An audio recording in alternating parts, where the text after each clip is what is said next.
Hi అండి. అందరికీ నమస్కారం. Welcome to my channel. అందరూ ఎలా ఉన్నారండి? బాగున్నారు కదా! అందరూ బాగుండాలని, సంతోషంగా ఉండాలని కోరుకుంటున్నాను. మేము కూడా బాగున్నాం. ఈరోజు మన వీడియోలో వచ్చేసి మునక్కాయ పాలు పోసిన కూరని చూపించబోతున్నానండి.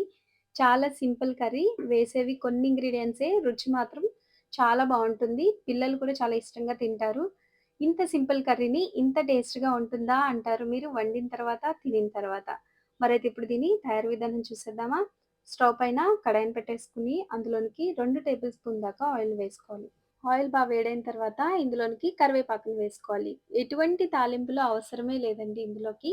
ఇలా కరివేపాకు ఆయిల్‌లో చిటపటలాడిన తర్వాత ఇందులోనికి 5-6 పచ్చిమిర్చిని వేసుకోవాలి. ఈ పచ్చిమిర్చి వేయటం వలన ఎక్కువే పడతాయన్నమాట. ఎందుకంటే పాలతో వండుతున్నాం కాబట్టి టేస్ట్‌ని బ్యాలెన్స్ చేస్తాయి. కారం గాని, పచ్చిమిర్చి గాని. ఇలా కొంచెం ఆయిల్‌లో వేయించిన తర్వాత ఇందులోనికి ఉల్లిపాయలు వేసుకోవాలి. ఉల్లిపాయలొచ్చేసి 7-8 వరకు తీసుకున్నాను. చక్కగా సన్నగా తరిగేసేసి ఈ కూరకి ఉల్లిపాయలనేవి ఎక్కువే పడతాయన్నమాట. అంటే మనం ఎంత మందికి వండుతున్నామా అనేది క్వాంటిటీని బట్టి మీరు అడ్జస్ట్ చేసుకోండి. ఉల్లిపాయలు బ్రౌన్ కలర్ రానవసరం లేదండి. ఎందుకంటే ఇది నాన్ వెజ్ కర్రీ కాదు కదా! ఉల్లిపాయలనేవి చక్కగా మగ్గించుకోవాలి. ఈ ప్రాసెస్ అంతా సిమ్‌లోనే చేసుకోవాలి కూరని.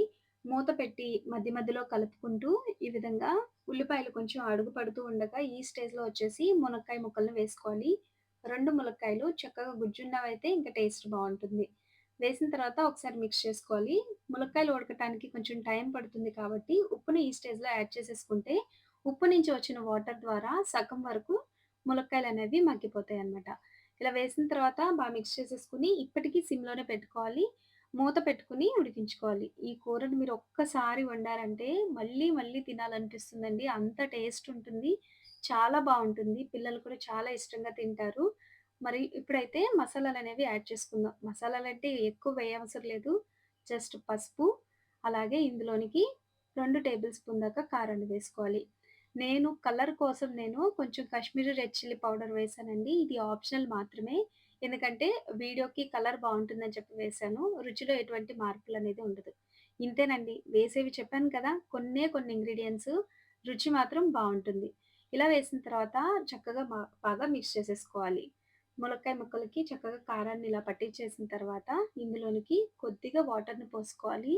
ఎందుకంటే కారం వేసిన తర్వాత కొంచెం లైట్‌గా అడుగనేది పట్టేస్తూ ఉంటుంది. అందుకని చెప్పి ములక్కాయలు ఉడకటానికి కూడా సహాయపడతాయి కాబట్టి ఒక పావు గ్లాస్ వరకు వాటర్‌ని పోసుకొని, ఆ వాటర్ ఇంకిపోయేంత వరకు మంటని మీడియం ఫ్లేమ్‌లో పెట్టుకొని, మూత పెట్టుకొని ములక్కాయ ముక్కలు ఉడికించుకోవాలి. ములక్కాయలు ఉడికిన తర్వాత మాత్రమే పాలను వేసుకోవాలి. ముందే పాలను వేసామంటే ములక్కాయలు ఉడకవనమాట. ములక్కాయలు ఉడికిపోయిన తర్వాత ఇందులోనికి పాలను వేసుకోవాలి. ఇవొచ్చేసి పావు లీటర్ వరకు ఉంటాయండి. మనం క్వాంటిటీని బట్టి పాలను ఎక్కువ, తక్కువ అనేది అడ్జస్ట్ చేసుకోండి.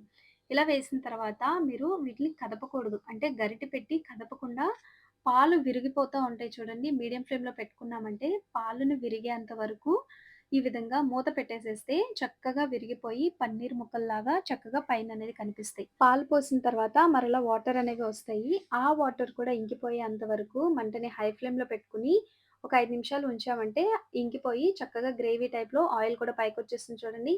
ఈ విధంగా వచ్చేంత వరకు కుక్ చేసుకోవాలి.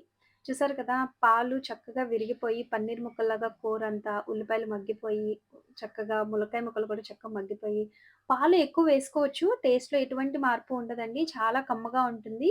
మరైతే మీరు ట్రై చేస్తారా? మీరు ట్రై చేసిన తర్వాత మీకెలా కుదిరిందో నాకు కామెంట్ ద్వారా తెలియపరచండి. ఈ వీడియో గనక మీకు నచ్చినట్లయితే గనక నా ఛానెల్‌ని సబ్స్క్రైబ్ చేయండి. నన్ను ఇలాగే సపోర్ట్ చేస్తున్నందుకు మీ అందరికీ ధన్యవాదాలు. Thank you for watching.